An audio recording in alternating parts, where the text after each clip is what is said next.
日本が非合法的に朝鮮半島を植民地にしてきたその謝罪と和解のお金であって、日本が戦後70年間我慢してきたんであれば、韓国の朝鮮半島の人たちは1910年から45年まで我慢してきたんですよ。それはあまりにも日本の解釈によった僕は発言だと思っている。すいません女子認識ってやっぱ違うんですよね。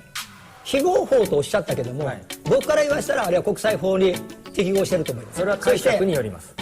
それは解釈によります。そうだから歴史認識は違うと。하다さんはちなみにどんなご意見でしょうか。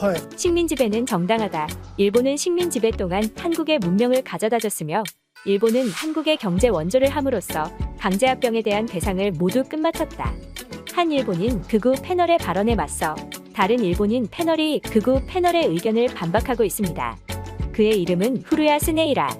그는 순수 일본인으로 놀랍게도 20년 전만 해도 한일합병의 정당화를 주장한 일본인 극우 인사이자 일본 작가였습니다. 과거 그는 이제 한국은 없다라는 혐한 서적을 출판한 전적도 있었던 극강의 혐한 보수였는데요. 과연 그에게 무슨 일이 있어서 몇십 년 만에 방송에 나와 그전과는 180도 다른 방향으로 한국을 옹호하고 일본인 극우 농객의 말을 반박하는 지경에 이른 걸까요? 과거 후루야 스네이라는 일본에서 자고 나란 대학생으로 일본 교육부가 주장하는 역사교육을 한 점 의심 없이 그대로 학습하였습니다. 아시다시피 일본이 교육부를 통해 학생들에게 제공하는 교과서에는 역사 왜곡 문제가 심각합니다. 일본의 한국, 중국 등 침략 문제에 대해서는 일본의 중국 진출, 일본의 대외 진출 등으로 교묘하게 단어를 바꿔 서술하고 우리나라의 외교권을 박탈당하게 된 계기인 러일 전쟁을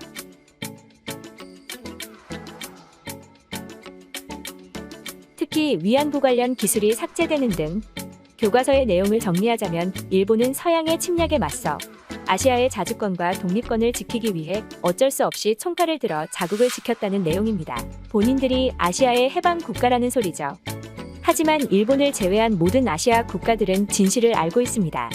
일본은 틀림없는 독일과 이탈리아와 같은 전범국이며 근방의 나라들을 침략하고 그 과정에서 수탈과 강제 동원, 위안부 등 역사적으로 용서받지 못할 일을 자행했던 사실입니다. 하지만 이러한 주장은 일본 교과서에는 전혀 실리지 않아 일본인들은 자신들을 싫어하는 주변 국가와 민족에 대해 그저 아시아 부자 나라인 자신들에게 한 푼이라도 더 받고 싶어서 억지 주장을 설파한다고 굳게 믿고 있습니다. 후루야 스네이라도 처음에는 그런 일본인 중에 한 명이었습니다. 그는 과거 한일 문제에 대해 한국과 일본인 패널들이 전부 참여하는 한 TV 프로그램에서 자신이 그동안 굳게 믿어왔던 사실을 설파했습니다. 歴史的な事実だけをちょっとだけ1点だけ整理したいんですけれども、日本とドイツのようにね、ユダヤ人を虐殺したと言いますけれども、日本人は併合した時に韓国人をホロコーストとかはしておりません。それはちょっと非常に誇張した表現です。ただ併合した時に武力でパルチザンを弾圧したとかそういうことはありますが、それは申し訳ございませんでしたと僕は思います。ただね、当時の日本人はあなたたちが憎くて韓国を併合したんじゃないんですよ。なぜなら当時は植民地のね、列強の帝国主義の時代でやむを得ずにやったんですよ。これはね、理解してほしいんですよ。だから当時の人が悪いとか思ってないんですよ。 하지만 당시 한국 진영 패널인 영화감독이자 제1교포 최양일은 일본의 강제합병을 정당화하는 후루야 스네이라에게 더 강한 것에 저항하기 위해 병합을 했다는 믿음은 전혀 이해할 수 없는 잘못된 역사관으로 이어진다. 아마 당신은 바꿀 수 없을 것이다. 바꾸기 위해서는 객관적인 사실을 축적해 나갈 수밖에 없을 것이다. 라며 차분히 교차 검증 없이 자신들의 입맛대로 교과서를 만든 일본 교육부와 그런 교과서의 내용을 고지곳대로 믿는 일본 세대를 꼬집었습니다. 해당 방송이 끝나고 스네이라는 한국인 패널들의 격렬한 반박을 보며 무언가 잘못됐다는 느낌을 받았습니다. 그 후 홀로 일본에서 제공하는 역사책에서 벗어나 한국과 중국의 사료를 뒤져 교차 검증을 하는 등 진실을 알기 위해 탐구하는 시간을 가졌습니다.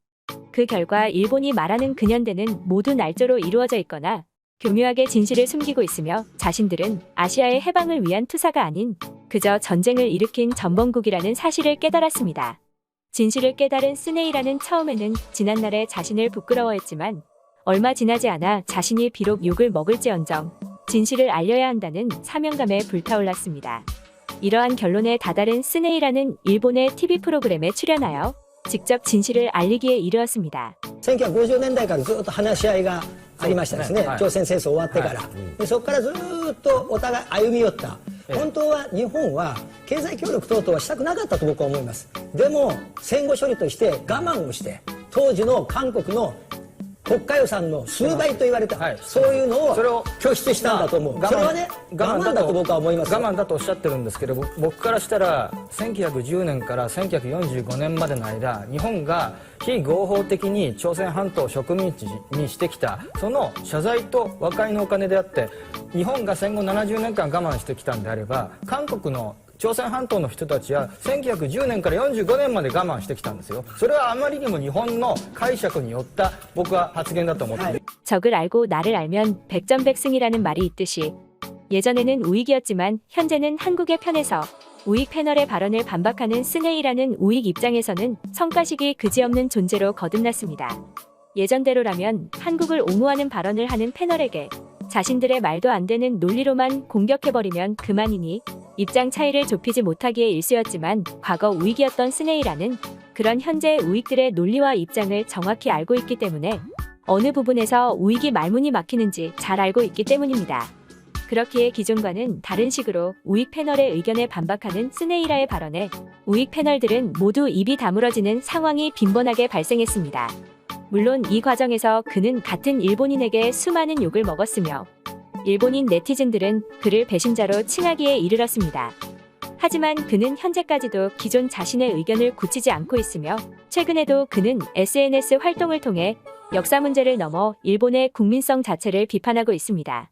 스네이라는 인터뷰를 통해 일본인의 국민성이 높다는 말은 사실과 다르다. 경기장이나 거리에서 쓰레기를 잘 줍는 것은 국민성이 좋다는 게 아니라 일종의 결벽증이다. 정말 국민성이 좋다면 방사성 물질의 방류에도 무관심할 리가 없다. 라고 말하는가 하면 자신의 트위터를 통해 다른 의원을 협박하고 방송국을 습격시킨 인물을 참의원에 당선시키거나 베트남인을 노예로 부려도 모르는 척하는 등 이웃을 차별한다. 대체 어디가 세상에서 제일 예의 바르고 도덕적이라는 말인가? 구역질이 나서 참을 수가 없다. 라고 말해 기존 그를 좋아하던 넷 우익들도 멘붕에 빠뜨렸습니다. 넷 우익들은 그런 그에게 한밤중까지 술 마셨을 때에는 SNS를 자제해야 하는 좋은 예시이다. 일본 수준이 떨어지는 건 맞지. 아베 때문에 국민 감정이 악화되고 있지만 쿠데타는 꿈꿀 수 없다고. 실감한다. 지금 바로 이 나라가 쇠퇴하고 망하고 있다는 걸. 세계가 일본보다 한참 뒤떨어지는데 일본이 가장 예의 바르고 도덕적인 거 아니었냐? 뇌물과 부패가 짙은 더러운 정부가 마음대로 하는 한국은 어떤가? 정부가 국민을 선동해 반일 교육을 하는 나라가 일본보다 괜찮다는 거야. 이 사람 원래 보수였는데 완전히 좌익이 됐네. 분명 약점 잡혀 영혼을 팔아 넘긴 것 같아. 같은 반응을 보였습니다. 현재까지도 자신이 학습한 진실을 통해 신념을 굳히지 않는 후루야 스네이라. 앞으로도 더 많은 일본인이 자국의 날조에 벗어나 진실을 깨닫는 사례가 늘어날지 흥미롭습니다. 오늘 준비한 영상은 여기까지입니다. 도움이 되어 구독과 좋아요를 눌러주신다면 다음엔 더 흥미롭고 새로운 소식들을 가져오겠습니다. 시청해주셔서 감사합니다.